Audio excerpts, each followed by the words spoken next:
The word fraud did not hit Nathan Mercer first. It hit his daughter.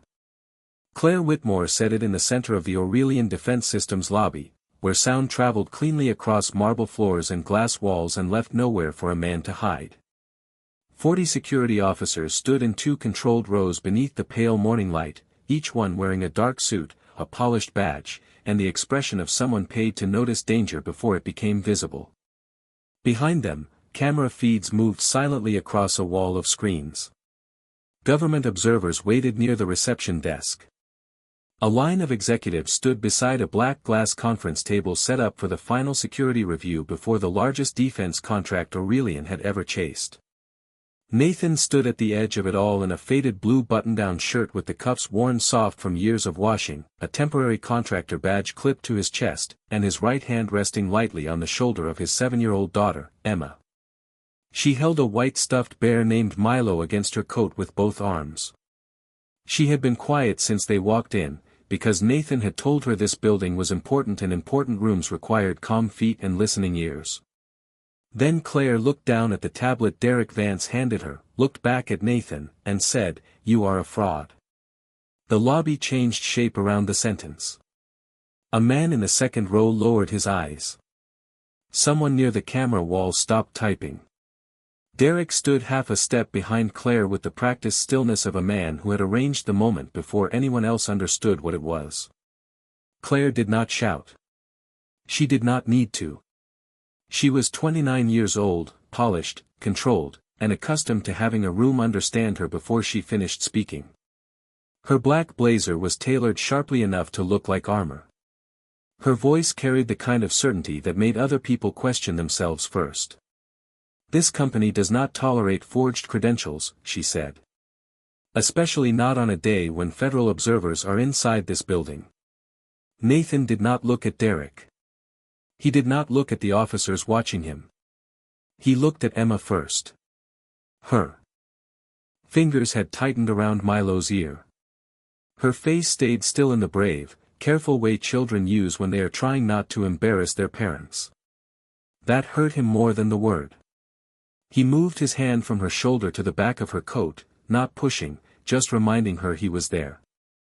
"My credentials are not forged," he said. His voice was low and even. Claire's eyes narrowed. "Your service identification returns nothing. Your security history is blank. Your references do not exist in any accessible database. Yet you walked into my lobby claiming clearance for an internal threat assessment connected to a classified contract." Nathan said nothing for a moment. The badge on his chest caught the light and looked cheaper than anything else in the room. Derek took the silence as permission. "We caught it before he got upstairs," he said, loud enough for the rows of officers to hear. "That is the only reason this is still just embarrassing and not catastrophic." A few faces shifted. Nobody laughed, but the room made its judgment anyway. Nathan had spent enough years in controlled environments to know the difference between silence and respect. This was not respect. Claire stepped closer. "You brought a child with you to make yourself look harmless." That was the first time Nathan's expression changed. Not much. Only a small tightening around the eyes. Emma looked up at him, and he gave her the faintest nod, the one that meant breathe. Her sitter cancelled, Nathan said.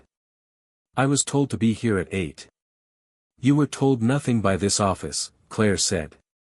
"You are going to leave my building, and you are going to do it before I decide whether this needs to become a federal matter." Nathan reached into his shirt pocket slowly, so slowly that 2 security officers shifted forward before realizing he was only removing a folded white card. He placed it on the black glass table. On it was one phone number, written in blue ink, and no name. "Call that number," he said. Derek's jaw tightened. Claire looked at the card as if it insulted her. "You expect me to verify a ghost with a phone number?" Nathan picked up Emma's backpack from the floor and handed it to her. "No," he said. "I expect the person who answers to verify why I am here." The lobby stayed cold and bright around him. Emma pressed Milo under her chin. Claire did not touch the card. "Not yet." And 20 minutes later, every person in that lobby who had looked down on Nathan Mercer would stand straighter than they had all morning. The card stayed on the black glass table for 4 seconds before anyone moved. It was a small thing, plain white, folded once down the middle, with a single phone number written in blue ink. No agency seal. No title. No signature. In a lobby built to measure authority by badges, suits, and access levels, it looked almost childish. Claire Whitmore stared at it with visible impatience, but Derek Vance stared at it like it had begun to make a sound only he could hear. Nathan noticed that. He noticed the way Derek's right hand tightened around the tablet, the way his shoulders lifted half an inch, the way his eyes moved not to Claire, but to Maya Collins at the security workstation. Maya was 26, junior enough to be ignored until someone needed a clean report, and observant enough to understand when a room had started lying to itself. She stood behind the reception side terminal with a headset around her neck and both hands resting near the keyboard. Claire turned to her. "Run the number." Derek stepped in before Maya could answer. "There is no need. This is a stalling tactic." Claire did not look at him. "I said run it." Maya picked up the card, entered the number, and waited. The lobby stayed quiet, but it was not the same quiet as before. This one had a seam in it. Nathan remained beside Emma, one hand on the strap of her backpack, his posture steady, his eyes on nothing in particular. Emma leaned against his leg with Milo tucked under her chin. She did not ask whether they were leaving. She had learned from her father that some answers came after grown-ups stopped pretending they already had them. The call did not connect like a normal number. It paused after the final digit, rerouted twice, and opened a secure prompt that made Maya's expression change. "This is not a commercial line," she said softly. Derek's face hardened. "Maya." Claire looked at him then. "Just once. Let her finish." Maya swallowed, then kept her voice controlled. "It is routing through a Federal Defense Exchange. I cannot identify the endpoint from this terminal." A murmur moved through the first row of security officers and died before it became sound. Nathan looked down at Emma. "You okay?" he asked. She nodded, but her fingers stayed locked around the bear. Claire picked up the card herself now, as if the paper had become heavier. "Who answers this number?" she asked Nathan. "Someone who can tell you whether your system is ready for a real threat assessment," he said.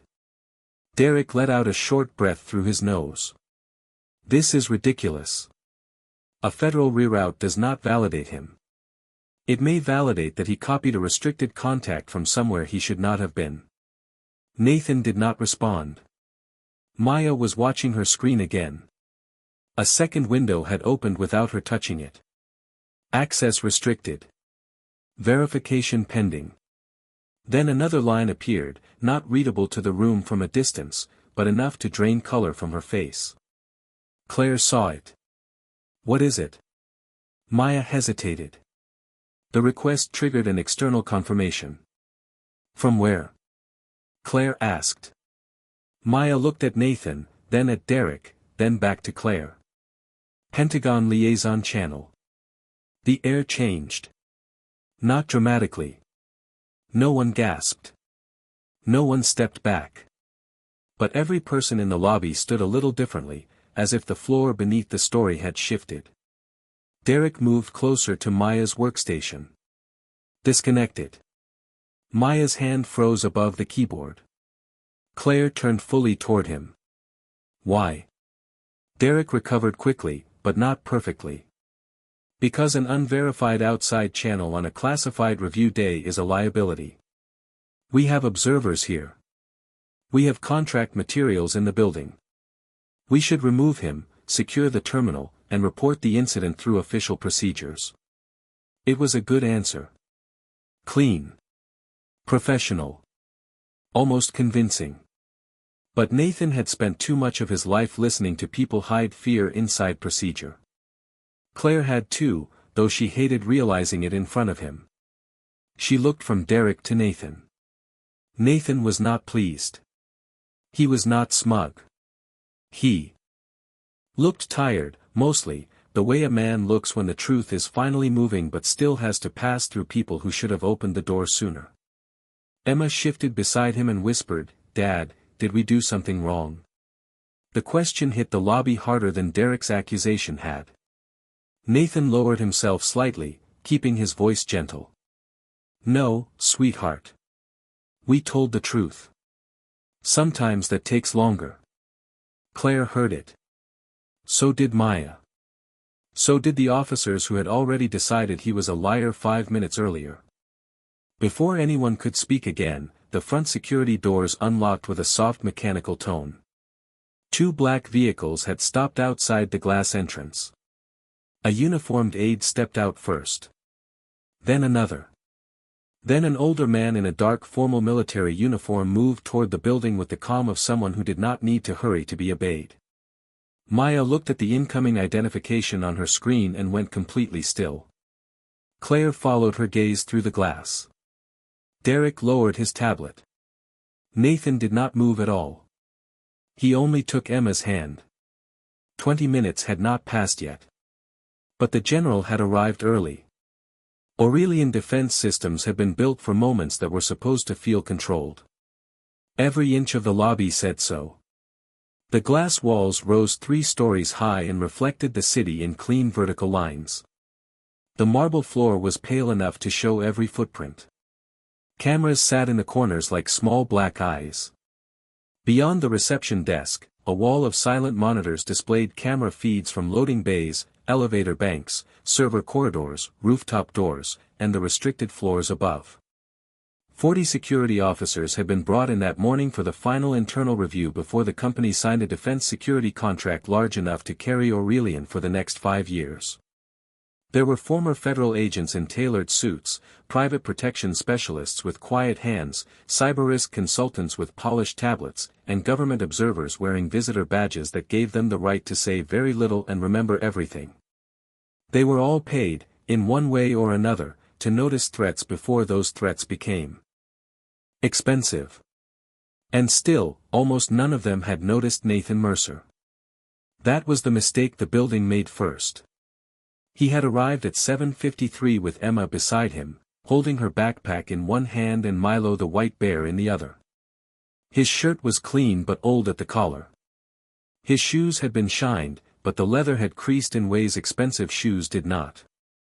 He carried no leather portfolio, no laptop case, no visible credentials beyond a temporary badge waiting for him at the desk under a name most people in the lobby did not recognize. The receptionist had looked at Emma, then at Nathan, then back at the screen with the careful politeness of someone trying not to ask why a child was in a defense contractor's headquarters before breakfast. Nathan gave his name, signed where he was asked to sign, and thanked her. That was all. He did not explain that the neighbor who usually watched Emma before school had called at 6:10 with a broken water heater and an apology. He did not explain that he had packed Emma's cereal in a plastic container and brushed her hair in the truck while the engine warmed up. He did not explain that he had once sat in rooms where the maps on the wall did not have public names. Explanations were for people who expected fairness to arrive if they described themselves carefully enough. Nathan had stopped expecting that years ago. Across the lobby, Claire Whitmore had been moving through the morning like a woman holding the whole building together by force of will. The review had to be clean. The contract representatives were upstairs in the executive conference wing. The military liaison team was expected later that morning. Aurelian's board had made it very clear that one visible security failure would give their competitors a clean opening. Claire understood openings. She had built her career by never leaving one. That was why Derek Vance mattered to her. He was her chief security officer, precise, disciplined, and confident in the way that looked good in quarterly briefings. When he told her a late-added contractor had arrived with an unverifiable service history, she believed him because the alternative was less convenient. Nathan had been added to the review list through an outside channel shortly before midnight. No sponsor name. No ordinary clearance trail. Just a time, a name, and a restricted note that Maya Collins could not open from her terminal. Derek saw that before anyone else and treated it like a contamination. Claire treated it like a threat to the morning. Neither of them treated it like a warning sent for their benefit.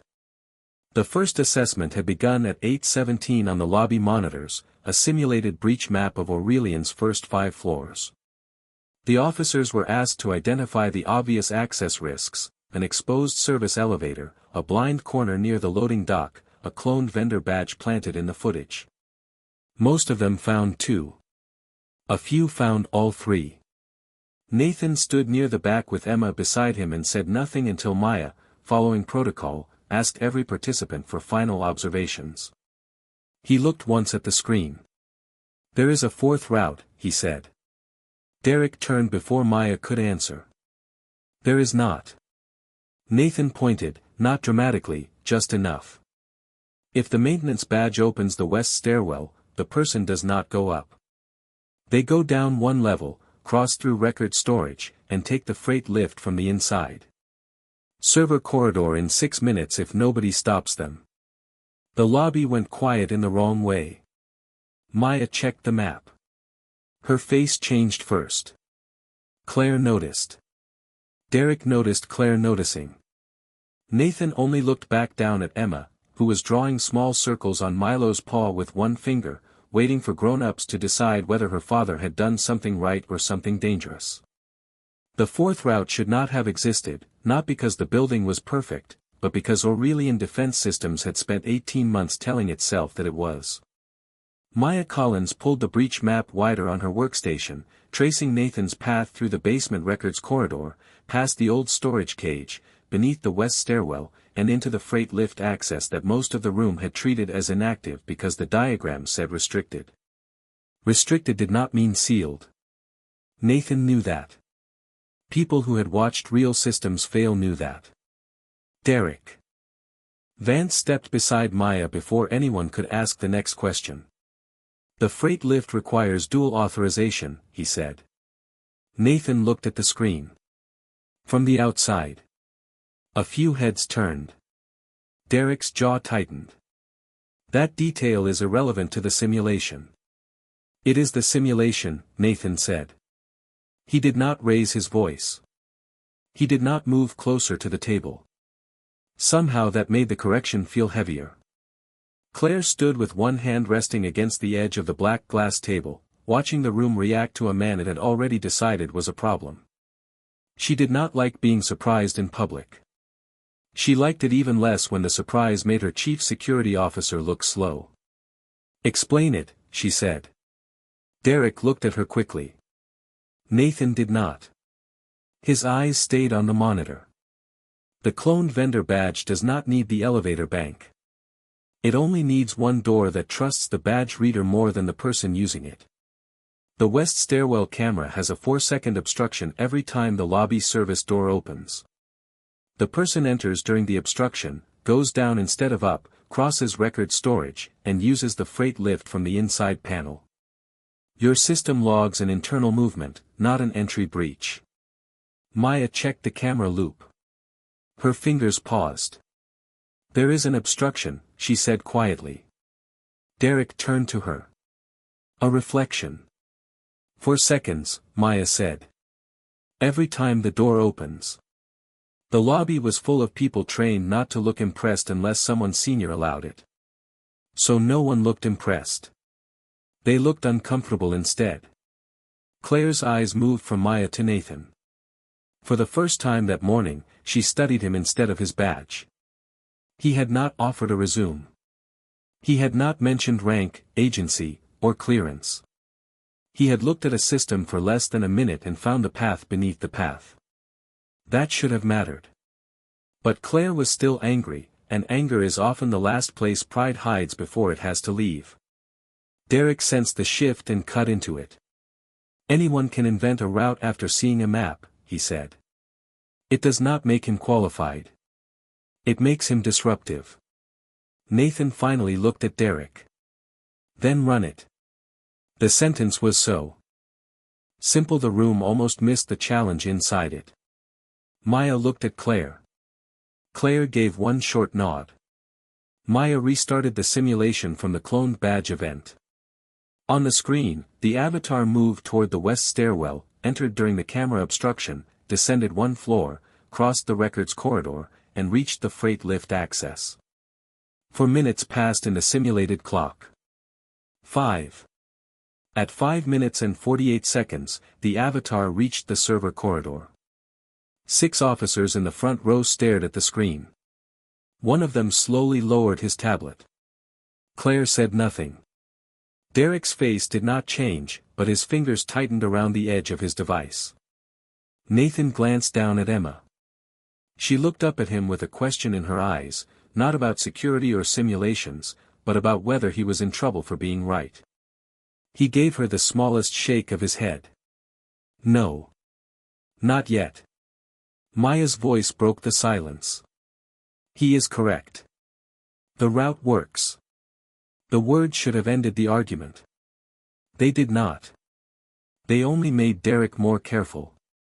He walked to the black glass table, tapped his tablet twice, and sent Nathan's profile to the main display. A blank personnel record appeared, stripped of history, clearance, and past assignments. No usable service trail. No public references. No accessible credential chain. Claire saw what Derek wanted her to see. So did the room. Nathan saw what had been removed. That was the difference. Derek turned toward the officers. This is the man you are all considering taking seriously, he said. A blank file with a story. Emma's hand tightened around Milo again. Nathan noticed. Claire looked from the empty profile to Nathan's calm face, and the small doubt he had created began to lose ground against the clean certainty of a database that said he was nobody. Derek knew it. That was why he smiled. Not much. Just enough. Nathan reached into his pocket and touched the folded card again, but he did not pull it out. Not yet. Some doors had to be opened by the people who had closed them. The blank file did exactly what Derek Vance needed it to do. It gave the room something clean to believe. A missing record felt safer than a complicated truth, especially inside a company that had built its reputation on clean records, verified access, and systems that promised to know who belonged where. Claire Whitmore looked at the empty profile on the main display, and for a moment Nathan could see the decision forming behind her eyes. Not because she was foolish. She was not. That was what made the moment harder. Claire was intelligent, disciplined, and responsible for a building full of people who expected her to choose certainty over instinct. Derek had handed her certainty in the shape of a blank screen. Nathan had only handed her discomfort. Mr. Mercer, Claire said, and the formal title did not soften the judgment inside it. You identified a weakness in a simulation. That does not override the fact that your credentials cannot be verified. Emma shifted beside him. Her shoes made a small sound against the marble. Nathan kept his hand on her shoulder. They can be verified, he said. Not through your system. Derek stepped in smoothly. That is exactly what people say when they do not have credentials. A few officers in the second row glanced at one another. Maya Collins did not. She was still looking at the blank profile as if the emptiness had edges. She had seen deleted files before. This did not look deleted. It looked sealed. There was a difference in the way the system refused to answer. Claire lifted Nathan's temporary badge from the edge of the table where Derek had placed it and held it between 2 fingers. Yellow plastic. Black clip. Temporary access.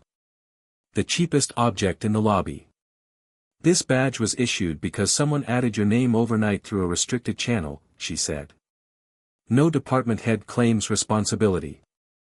No accessible agency file supports it. No prior employer confirms the work history you implied by your answers. Nathan's face remained calm, but his eyes moved once toward Emma. She was staring at the badge now, watching the powerful woman hold it like evidence that her father had done something shameful. I did not imply anything, Nathan said. You asked what I saw. I answered. Derek gave a quiet, humorless smile. And now you are asking us to believe that the absence of proof is somehow proof of importance. Nathan did not look at him. No, Claire waited. I am asking you to call the number. The folded card was still on the table from the moment he had placed it there, plain and stubborn in the middle of all that polished glass. Claire glanced toward it, then back to him. You understand how this looks? Yes, Nathan said. I do. That answer unsettled her more than denial would have. He was not pleading. He was not performing outrage. He understood exactly how small he looked in that room, and he was still not bending himself into something louder. Claire set the badge down. Security will escort you and your daughter to the lobby exit while we determine whether this requires further reporting. Emma's face tightened, but she did not cry. That was what nearly broke Nathan's composure. Children should not have to learn dignity under fluorescent lights before breakfast. He crouched slightly, bringing himself closer to her height. Get your backpack, Em. She picked it up with one hand. Milo stayed pressed against her chest. Maya's fingers moved to the keyboard. Miss Whitmore, she said carefully. Derek's head turned. Maya, leave it. The sharpness in his voice reached Claire before the words did. Maya swallowed but continued. The profile is not returning a standard null result. Claire paused. Meaning? Meaning the system is not saying there is no record. It is saying this terminal does not have permission to display one. Derek stepped toward her station. That is an interpretation. Maya kept her eyes on Claire. It is a different response code. The lobby held still. Nathan rose slowly. Claire looked at Derek. Derek looked at the screen, then at Maya, then at the folded card. For the first time, his control arrived half a second late. We should not be validating outside channels during an active review, he said. That is basic security. So is not ignoring a different response code, Maya said, softer than him but steadier than before. Nathan did not smile.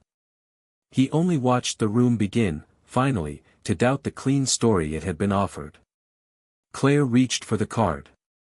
Derek moved at the same time, not enough to grab it, not enough to look desperate, just enough to show that he cared too much. Claire saw it. Everyone near the table saw it. She picked up the card and handed it to Maya. Call it, she said. Derek's jaw tightened. Emma looked up at her father. Nathan gave her another small nod, but this one was different. This one meant the door was opening. Maya called the number with the lobby watching her hands. She did not put it on speaker at first. That was instinct, not instruction. Some lines felt too official before they even connected. The phone routed through one exchange, paused, then routed through another, and the terminal beside her opened a verification window she had never seen in the Aurelian system. No logo. No welcome banner. Only a secure handshake request and a clearance warning that made her sit a little straighter. Claire stood beside the workstation, one hand on the back of Maya's chair, her face still controlled but no longer certain. Derek stayed close enough to appear responsible and far enough to deny interference. Nathan watched all of it from beside Emma, his posture unchanged, his daughter's backpack hanging from his left hand. Emma pressed Milo beneath her chin and whispered, "Is someone coming?" Nathan looked through the glass doors toward the front drive. Maybe. It was the only answer he could give without promising a child something adults had not earned yet. Maya listened for 3 seconds, then her eyes lifted to Nathan. They are asking for a verification phrase. Claire turned. What phrase? Nathan did not move. Tell them the west stairwell is still open. Derek's expression tightened. That is not a verification phrase. That is nonsense. Maya repeated it anyway. The line went silent. Then the terminal changed. A sealed profile request appeared, blurred from the room by Maya's angle, but the color of the access marker shifted from red to amber. She drew in a breath. They accepted it. The lobby did not react loudly. It reacted in posture. Shoulders straightened. Tablets lowered. People who had been watching Nathan as a problem began watching Derek as one. Derek felt it. He leaned in toward Maya. End the call. Now. Claire looked at him slowly. You are giving a lot of orders for someone who told me this was nothing. Derek's reply came too fast. Because I understand liability. Nathan's voice crossed the room, quiet and flat. No. You understand exposure. The words did not sound dramatic. They sounded accurate.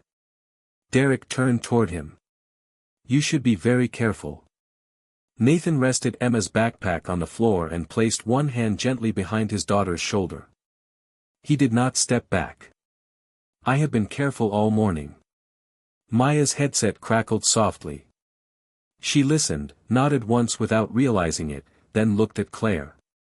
They are requesting that Mr. Mercer remain on site until military liaison arrives. Claire's face changed at the word Mr. It was a small thing, but titles mattered in places built on rank. Derek stepped away from the workstation and lifted his phone. I am securing the entrance. Maya's voice became sharper than anyone expected. The entrance is already secure. Derek stopped.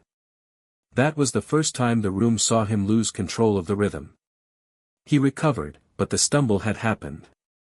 Claire saw it, and once she saw it, she could not unsee all the earlier pieces, the quick dismissal, the blank profile displayed too conveniently, the insistence that no call was necessary, the way he had moved the moment Maya found a different response code. Emma shifted beside Nathan, and Milo slipped from her arms onto the marble floor. The soft sound cut through the lobby.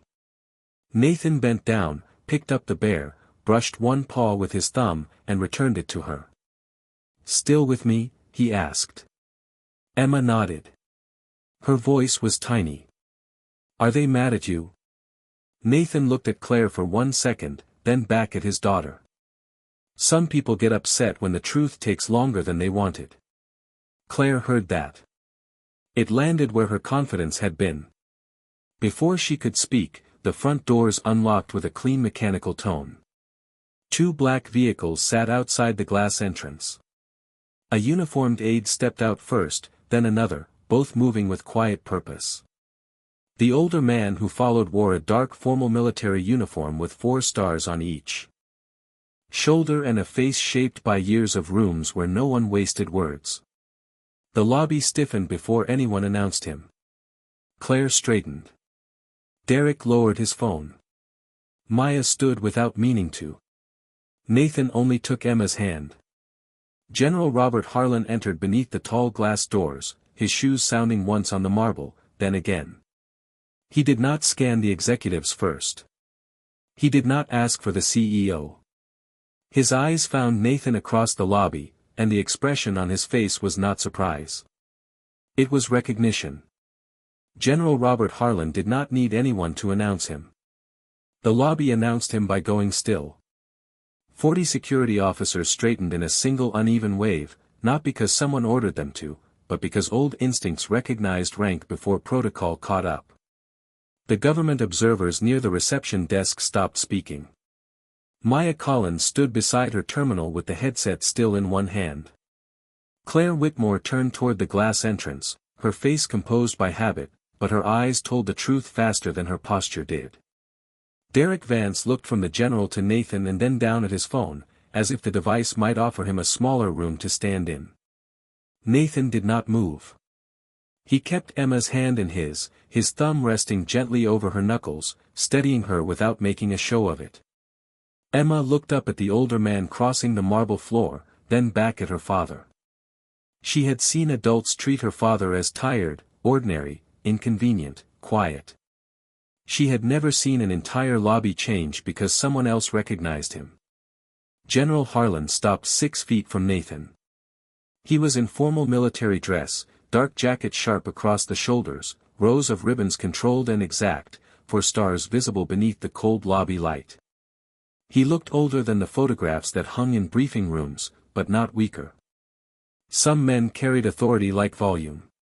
He carried it like weight. For 1 second, he said nothing. Then he gave Nathan a small nod, the kind one man gives another when the history between them is too heavy for public decoration. "Mr. Mercer," he said. The title moved through the lobby slowly. Not contractor. Not suspect. Not fraud. Mr. Mercer. Nathan returned the nod. General. Claire's lips parted slightly, but no sound came. Derek tried to recover the room before it finished turning against him. "General Harlan, I am Derek Vance, Chief Security Officer. We were in the middle of containing a credential irregularity involving this individual." Harlan did not look at him. "I know who you are." Derek's mouth closed.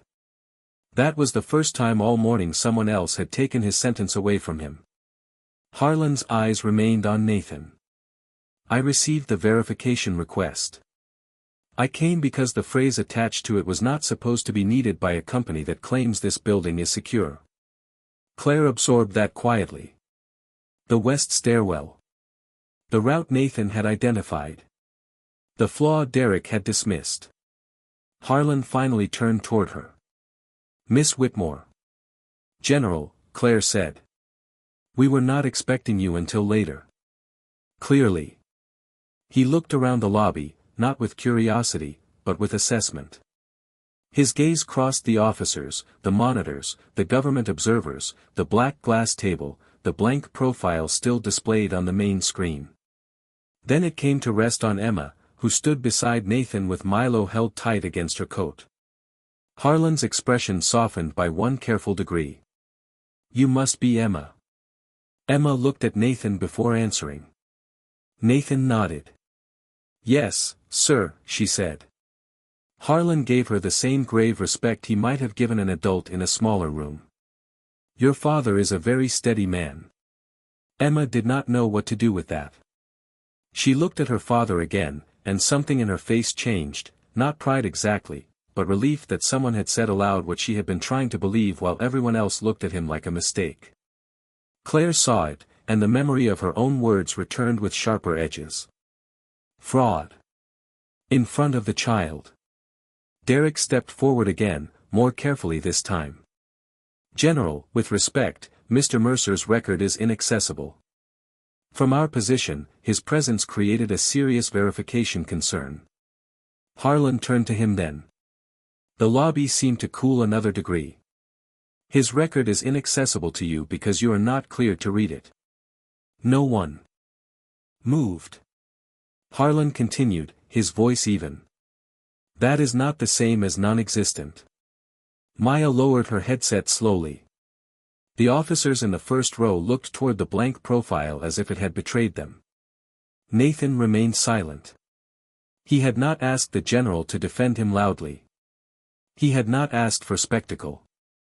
But the truth had arrived in uniform, and it was now standing between his daughter and the insult she had heard. Claire looked at Nathan, really looked at him this time. Not at the badge, not at the old shirt, not at the child beside him. At him. Harlan faced the room. Who called this man a fraud? The question did not come loud. It did not need to.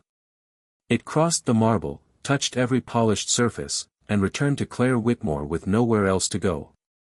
Claire Whitmore did not answer immediately. That was the first honest thing she had done since Nathan Mercer walked into her building. Her silence was not strategy now. It was the sound of a woman realizing that a word she had thrown across a lobby had landed somewhere she could not retrieve it from. General Harlan waited, calm and immovable, while the security officers, executives, observers, and analysts stood inside the question with her.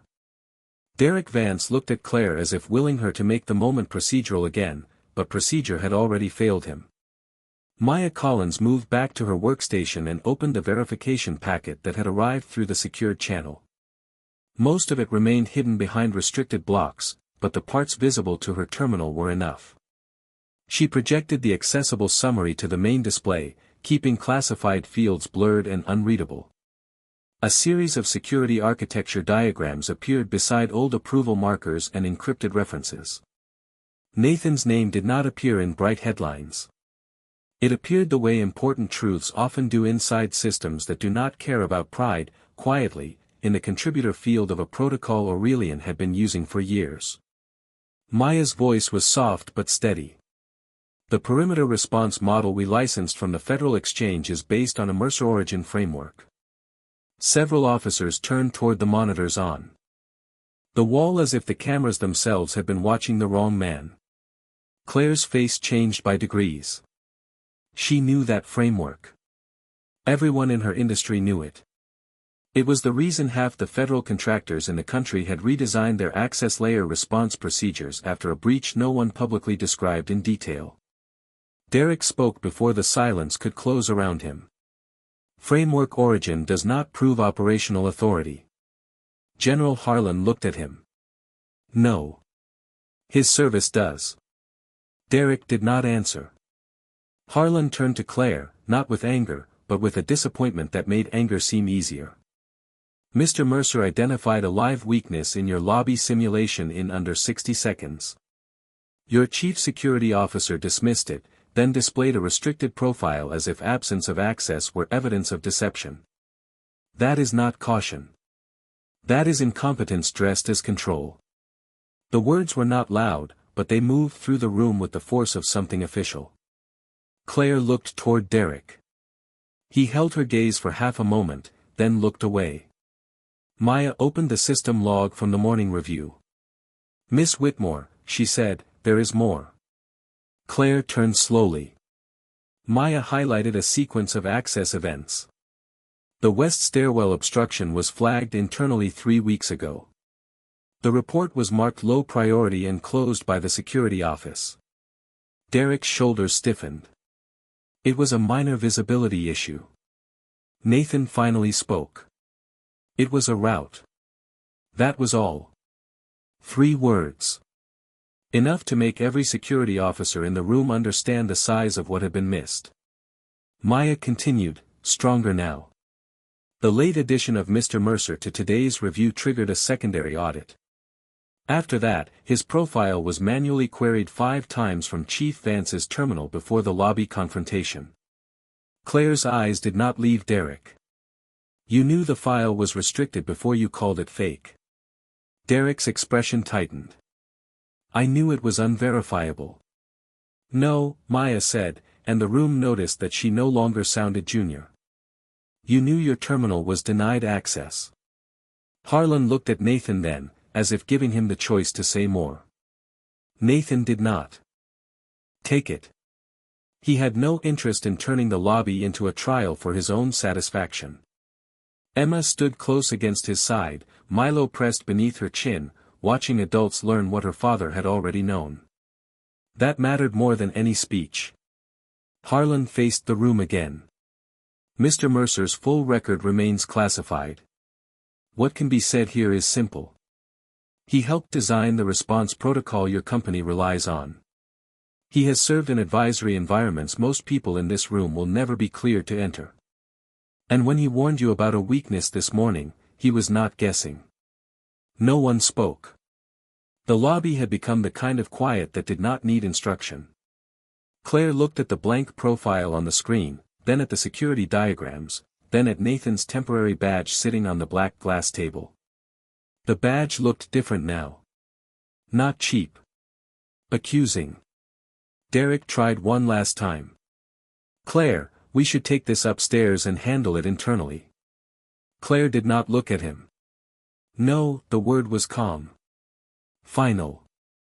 You made it public when you put his profile on that screen. Derek's face lost the last of its practiced ease.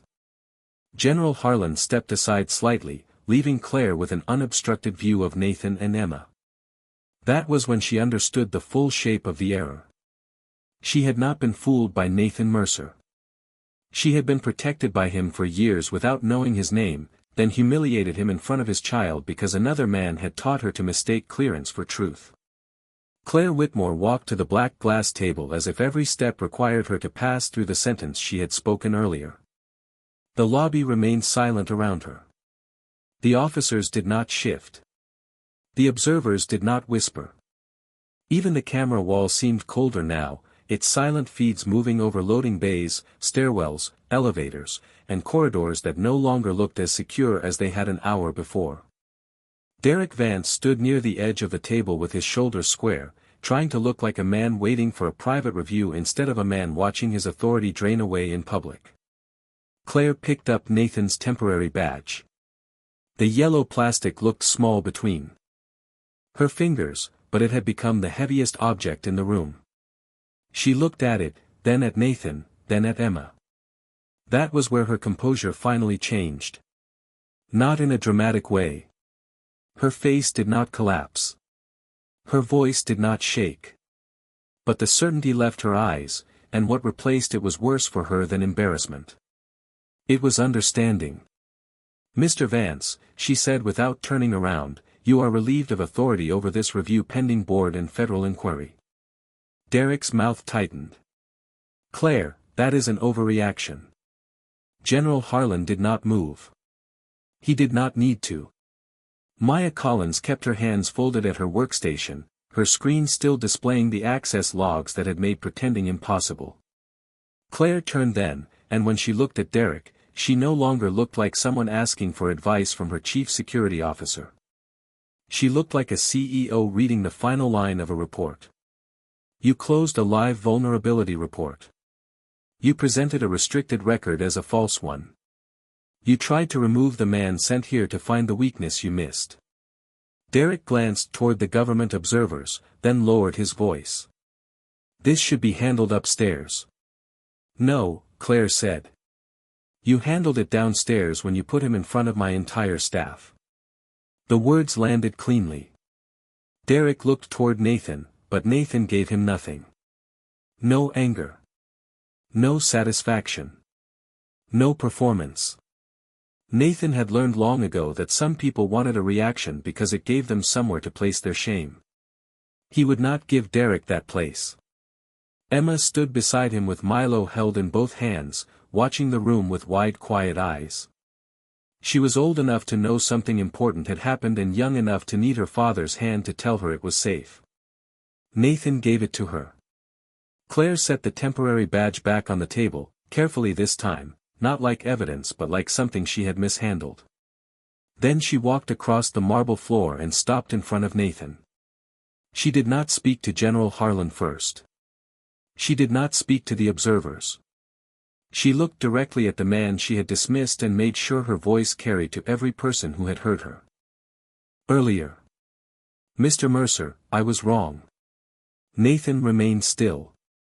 Claire continued. "I was wrong about your credentials. I was wrong about your purpose here.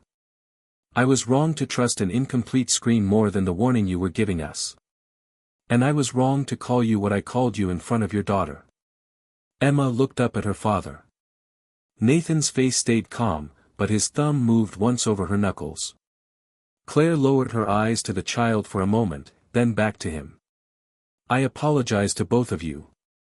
The lobby did not applaud. Applause would have made it smaller than it was. This was not a speech. It was a correction. Nathan looked at Claire for a long moment, and everyone waited for him to take the victory the room had finally offered him. He could have embarrassed her. He could have named every mistake in order. He could have made Derek watch him do it. Instead, he said, "Next time, check the truth before you let a child hear the insult." Claire absorbed it without defending herself. "I will." General Harlan gave the smallest nod, as if that was the only answer that mattered. Maya looked down at her workstation, not to hide, but because she understood she had just watched power change shape without anyone raising their voice. Nathan picked up Emma's backpack and handed it to her. Claire stepped aside to clear the path. The officers who had judged him earlier made room without being asked. Emma looked back once at the lobby, then at the general, then up at her father. "Are we going to school now?" she whispered. Nathan nodded. "Yes, sweetheart." He took her hand and walked toward the glass doors with the same quiet he had carried in, but the room no longer mistook it for emptiness. Behind him, Claire Whitmore stood beside the black glass table, looking at the blank profile on the screen and understanding that the most important name in her building had been the one she had nearly thrown out.